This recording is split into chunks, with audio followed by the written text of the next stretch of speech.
যুক্তরাষ্ট্রের নিউ ইয়র্কে আছেন সহকর্মী হাসানুজ্জামান সাকি। সরাসরি যাচ্ছি তার কাছে। সাকি, ধন্যবাদ।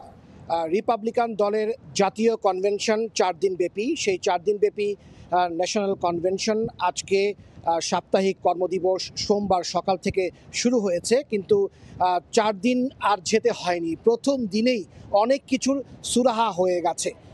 প্রথমেই জাতীয় সঙ্গীতের মধ্য দিয়ে এবং সেই শপথের মধ্য দিয়ে ন্যাশনাল কনভেনশন শুরু হয় এবং তারপরে শুরু হয় ভোটাভুটি।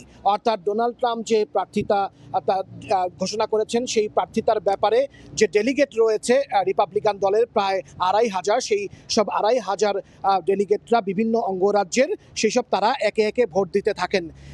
এক পর্যায়ে পুরো অঙ্গরাজ্যের ভোট কাউন্ট হয়নি, তার আগেই ডোনাল্ড ট্রাম্প কিন্তু প্রয়োজনীয় সংখ্যক 1,215টি ভোট তিনি পেয়ে যান। এবং এই ডিক্লারেশনটি এমন একটি সময় হয় যখন তার নিজের সন্তান এরিক ট্রাম্প তিনি ফ্লোরিডার সেই ডেলিগেটদের ভোট কাউন্টের ঘোষণা করছিলেন। সেই ঘোষণার মধ্যে দিয়েই তিনি প্রয়োজনীয় সংখ্যক ভোট পেয়ে যান এবং সঙ্গে সঙ্গে হই হই রই রই পড়ে যায় ডোনাল্ড ট্রাম্পের সেই কনভেনশনে এবং তাকে সবাই অভিনন্দন জানাতে থাকেন। এবং আজকে যে তার রানিং মেট ঘোষণা করা হয়েছে, এটি কিন্তু আরেকটি ব্যাপার যে কোনো সংবাদ মাধ্যম, কোনো গণমাধ্যম, এমনকি ডেমোক্রেট এবং রিপাবলিকান দল কেউই এখনো পর্যন্ত বুঝতে পারেননি যে তার রানিং মেট কে হবে।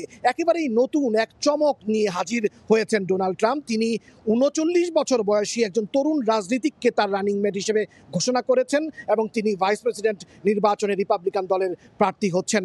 এখন আজকের এই কনভেনশনের পরে রিপাবলিকান পার্টিতে আনুষ্ঠানিকভাবে প্রচারণা কিন্তু শুরু হয়ে গেছে।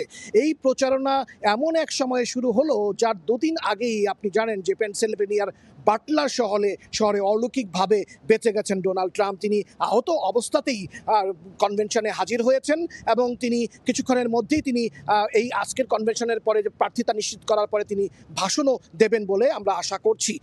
সেখানে তিনি জাতির উদ্দেশ্যে কি বলেন সেটি আমাদের এখন পর্যবেক্ষণের সময় দেখার বিষয়। পাশাপাশি এখন আমেরিকার জনগণ তারা অপেক্ষা করছেন ডেমোক্রেট শিবিরে কি হচ্ছে, কারণ প্রথম বিতর্কে ডোনাল্ড ট্রাম্পের সঙ্গে হেরে যাওয়ার পরে বিভিন্ন জন কিন্তু জো বাইডেনের কথা বলছেন যে তার প্রার্থিতা প্রত্যাহার করে নেওয়া উচিত, কিন্তু বাইডেন বলছেন তিনি প্রার্থিতা প্রত্যাহার করবেন না। কিন্তু দিন যত ঘনিয়ে আসছে ততই কিন্তু ডেমোক্রেট শিবিরে অস্থিরতা তৈরি হচ্ছে। অগাস্টের 19 তারিখ থেকে 4 দিন ব্যাপী ডেমোক্রেট কনভেনশন হবে। সেই কনভেনশনে আসলে চূড়ান্ত হবে কে প্রার্থী। যতটুকু আমরা ধারণা করতে পারি যে জো বাইডেন তিনি যদি প্রার্থিতা প্রত্যাহার করে নেন তাহলে কে প্রার্থী হবে এই নিয়ে আরেক বিচার বিশ্লেষণ কিন্তু এখন চলছে। সব কিছু মিলিয়ে নির্বাচনী পরিবেশে এখন উত্তাপ ছড়াচ্ছে মার্কিন রাজনীতি।